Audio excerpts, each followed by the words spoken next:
Hello everyone, AmyR here with Prairie Paper and Ink, and this is basically my second card for this week's Color Throwdown Challenge.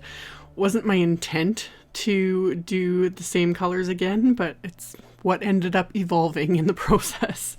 So I am using Simon Says Stamp's Pretty Peonies background. This is actually the third video I've done using this background. I'm a little bit obsessed, kind of loving it.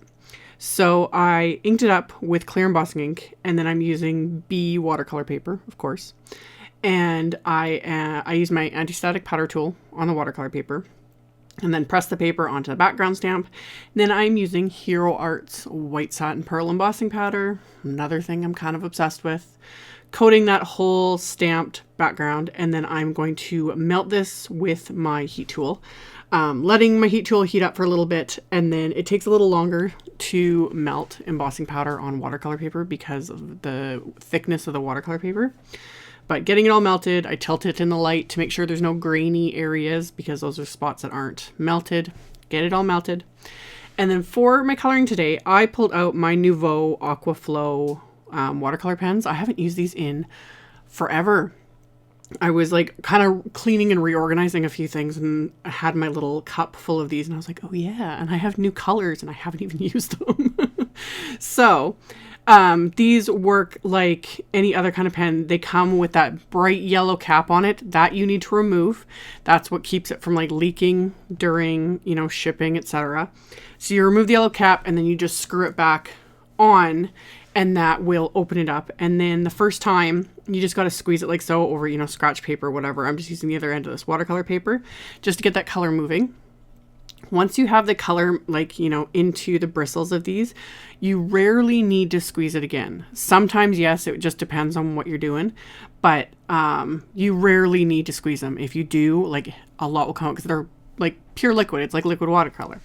So once you get them going, they're good to go. And you can do one of two things. You can, well, three things. You can just paint with them as is, just paint on the color, mix them with the brushes. You can use a water brush or, paint brushes dipped in water. Or you can use the Aqua Shimmer pen, which I will get to in a minute. So for my coloring, I'm literally just scribbling on the color from the Aqua Flow. And this one is Wild Phlox. This color just so pretty. This is where it started. I was like, oh, these are the colors for the color combo this week. So I'm just scribbling the color on and then pulling it out with my water brush. Really, really simple. No fancy techniques, nothing. I'm not even, I'm literally just scribbling, pulling out color till it's filled in each of these flowers. Really, really, really easy. So I started with the flowers, and then I'm going to go in and do the leaves, and I used fresh green for the leaves, and exact same thing. Scribble on a bit of the color, pull it out with my water brush, and I'm just using my little Tim Holtz detail water brush because it's just convenient. There are Nuvo ones as well. Nuvo makes ones that are almost exactly the same as the Aqua Flow brushes, just empty, so you can put water in them. So again, whatever floats your boat in terms of coloring. So after I did that, since I was like, oh, this is pretty much like, because I was going to do like aqua colored background because that's just a habit. But I was like, well, this really works really well with the color challenge. Plus, this is something I wouldn't do very often. This is a more like ivory / brownish sort of background. But I have in the pack with the Wild Phlox, because these Aqua Flow pens come in packs of 3 different colors, there was the cinnamon stick color, and I was like, ooh, that would work really well. So that's what I used. I just, again, scribbled it on and then pulled out.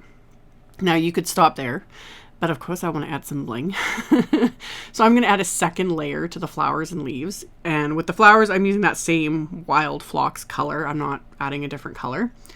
And doing the exact same thing, just scribbling it on, but this time pulling it out with my Aqua Shimmer pen, which I've used the Aqua Shimmer pen like a million times in a ton of videos. And I will show you guys how sparkly this thing is. If you don't own the Aqua Shimmer pens, you should get them because tons of videos. If you search, on my YouTube channel, search Aqua Shimmer pen, tons of videos are going to come up, and love. So I did the flowers with the same color. The leaves, I added a darker green. This time I used Evergreen Fern. And just scribbled little bits of that on, pulled it out with my Aqua Shimmer pen, and got it all colored. And then I turned on the flashlight on my phone so you guys can see how sparkly it is. Love. just so sparkly. Even in video though, it doesn't do it justice. In real life, it's so pretty when the light hits it and just like sparkle in your face. Love. So I made sure this was completely dry before die cutting it with the largest of the Simon Says Stamp Basic Rectangles wafer die. This is an A2 size rectangle, so it's 4 1/4 by 5 1/2. So I die cut that. And then for my sentiment, I am using the Thinking of You wafer die. And I have 4 pieces of ivory cardstock, and I trim them down to the size of the wafer die. And I'm going to run these through my little Xyron 3-inch sticker maker so that all this cardstock has adhesive on the back of it. And then that way, when I die cut it, everything has adhesive, making it a lot easier for me to stack these. And normally I only do 3 layers when I do, my stacking die cut, as always, same old. But ivory cardstock is thinner than my standard Simon 120 pound white that is really thick. So with this, I decided to do 4 layers. So once I have everything die cut, I just peel off the backing, and then I can start stacking these all together, just piling up one on top of the other. I always leave, if I can, I always leave the base layer or like the bottom layer of my die cuts in the scrap just to kind of hold it in place, especially when I'm fiddling. You can see here, like with long words, etc., and like scripty words like this, it just makes it a lot easier to line everything up, slap it all together, and then once you press it down, it's all good and adhered. So I went and adhered all of those together, so now I have all that dimension. And then I can peel off the backing and actually adhere this to my card. And as always, I sound like a broken record. But the nice thing is I can, fiddle and move it around before actually having to press it down. Whereas with liquid glue, you press it down. Like where you set it, it is going. Otherwise, you're going to have glue smears all over everything. So press them into place once I was like happy with the placement. The thinking word was easy. The other two, I fiddled, to get them lined up properly. And then got those pressed into place onto this watercolor panel. And I thought about like backing this with vellum. Like I had like 5 million ideas going on in my head, but decided to do just the die cut words over the background. I didn't want to cover anything else because, you want to see the color and the shimmer and the sparkle. So got all of that adhered. And then my card base is more ivory cardstock cut to 4 1/4 by 11. I'm going to score it at 5 1/2 with my Teflon bone folder here. So get that scored so it'll make it an A2 size card. Get that pressed down with my bone folder. And then for the inside of the card, I pulled out the big SCRIPTY greetings stamp set.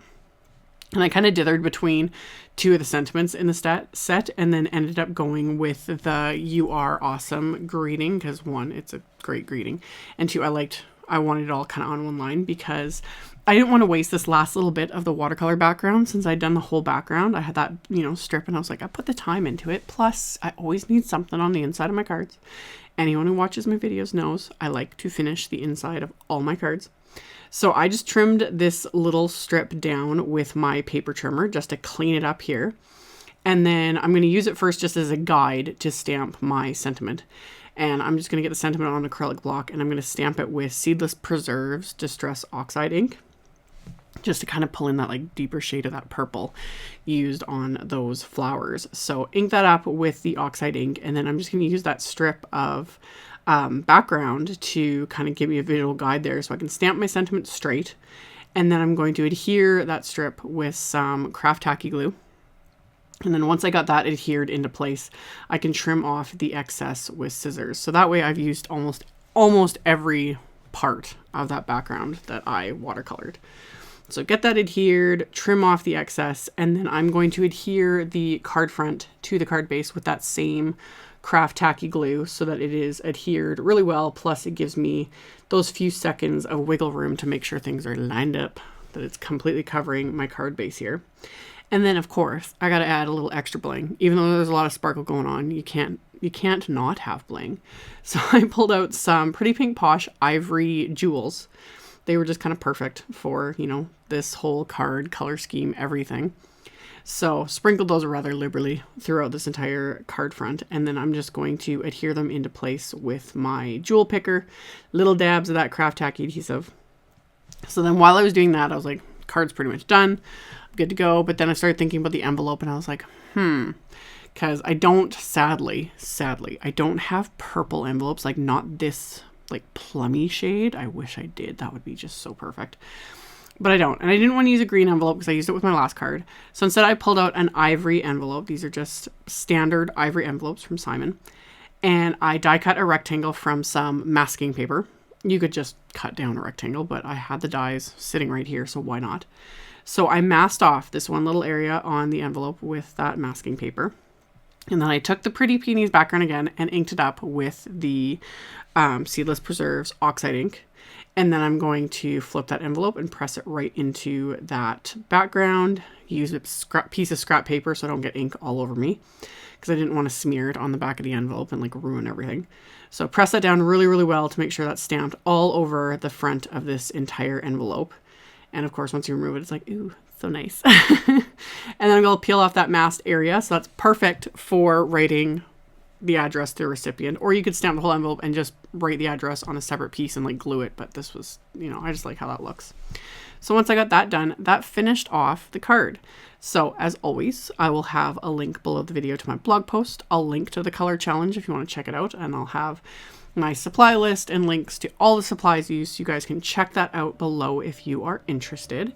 Thank you guys so much for watching, for subscribing, for thumbs upping, for commenting. I appreciate it so very much.